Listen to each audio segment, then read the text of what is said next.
dampak negatif dari Instagram, YouTube, TikTok, Google, atau bahkan Twitter adalah apa yang dibahas dalam film The Social Dilemma.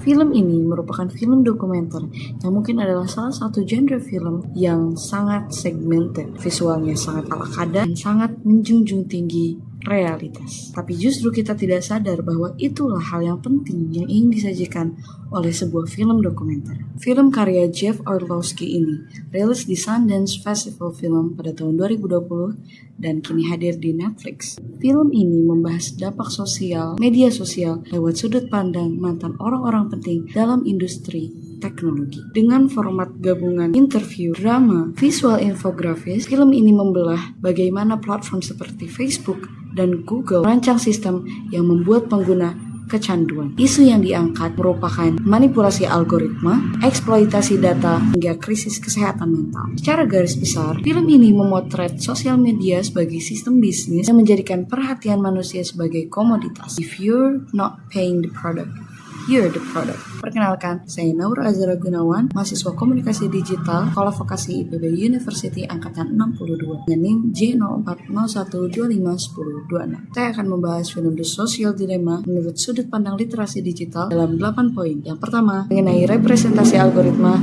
dalam narasi film. Film ini tidak hanya berisi tentang wawancara, tapi juga berisi drama tentang satu keluarga. Di situ terlihat bagaimana setiap anggota keluarga itu menerima konten yang sangat berbeda walaupun tinggal di dalam satu rumah. Bagian ini menunjukkan bagaimana suatu film itu memvisualisasikan kerja dari algoritma dalam kehidupan sehari-hari kita. Yang kedua, mengenai analisis filter bubble. Bagian pertama yang paling kuat adalah mengenai filter bubble. Konsep ini dikenalkan oleh Eli Parisa. Intinya adalah algoritma itu menyaring informasi berdasarkan riwayat perilaku penggunanya. Kalau seseorang sering menonton konten politik tertentu, sistem akan terus menampilkan konten serupa. Perspektifnya akan menyempit dan informasinya akan menjadi homogen. Dalam film, ada adegan di mana satu anak terpapar teori konspirasi, sementara anggota keluarga lainnya menerima narasi yang berbeda. Secara teknis ini disebut sebagai personalisasi, dan secara sosial dampaknya adalah isolasi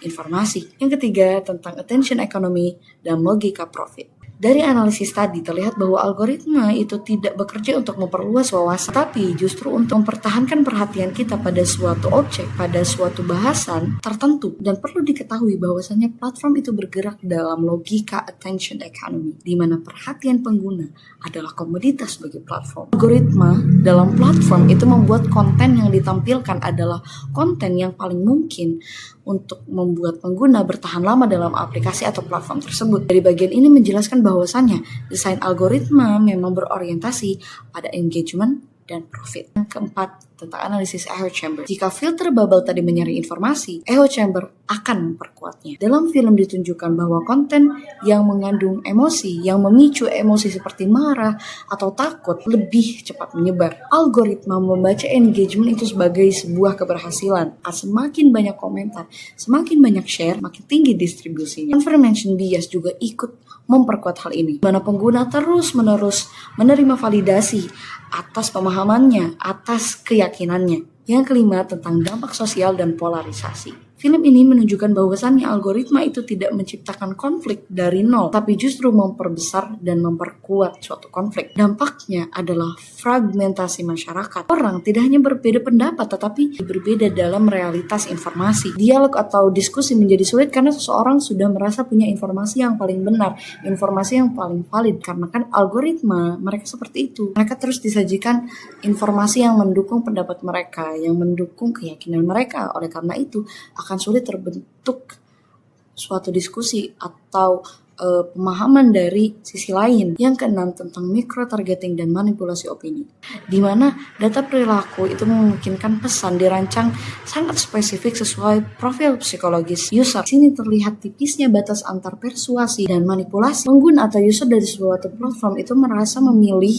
dengan bebas berpendapat, bebas memilih dan menentukan apa yang ingin mereka lihat, padahal sebetulnya platform itu sudah dirancang dan mereka itu sudah diarahkan oleh desain dari sistem atau algoritma tadi. Yang ketujuh, dampak psikologis dan ketergantungan. Dari sisi psikologis, notifikasi dan likes itu dirancang Berdasarkan behavioral psychology, setiap interaksi akan memicu respon dopamin. Kebiasaan membuka aplikasi tertentu atau platform tertentu juga terbentuk. Kalau ketergantungannya tidak terasa secara langsung, tetapi akumulatif, di mana setiap perilaku kita, kebiasaan kita, itu akan menjadi data untuk suatu platform menyajikan hal-hal yang memang biasa kita lihat. Jika biasanya kita melihat fashion atau kuliner, maka algoritma dari suatu platform akan terus menyajikan fashion dan tentang kuliner. Maka itu akan terus berputar dan kita tidak akan pernah bisa lepas. Jika kita memang tidak menyadarinya, jika kita terus-menerus berada dalam hal itu, mungkin akan terasa seperti biasa saja. Tapi kebiasaan itu akan membentuk psikologis dan pola pikir kita, di mana kita tidak mau atau bahkan sulit untuk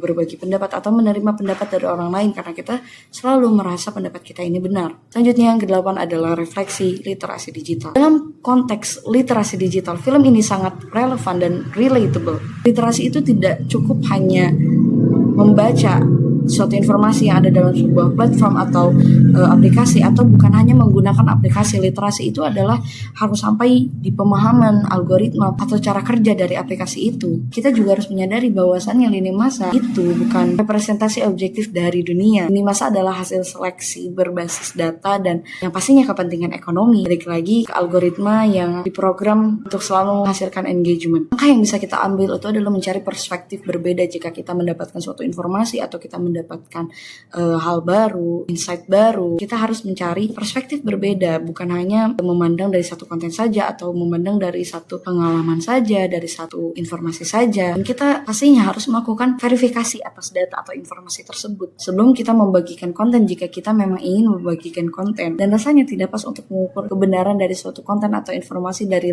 banyaknya likes atau komennya saja, atau bahkan banyaknya share. Karena lagi-lagi kebenaran suatu informasi itu ditentukan oleh sumbernya, apakah kredibel atau tidak, apakah benar atau tidak. Secara keseluruhan, film The Social Dilemma ini menunjukkan bahwasannya algoritma itu adalah aktor utama yang membentuk pengalaman atau yang membentuk keyakinan atau perspektif masyarakat atau individu lebih tepatnya. Bagaimana tadi disebutkan mengenai filter bubble, personalisasi itu akan menciptakan filter bubble, yang dimana nanti filter bubble akan berkembang menjadi echo chamber yang dampaknya adalah personalisasi sosial dan ketergantungan psikologis. Sekian review dari saya. Terima kasih. Stay hungry, stay foolish.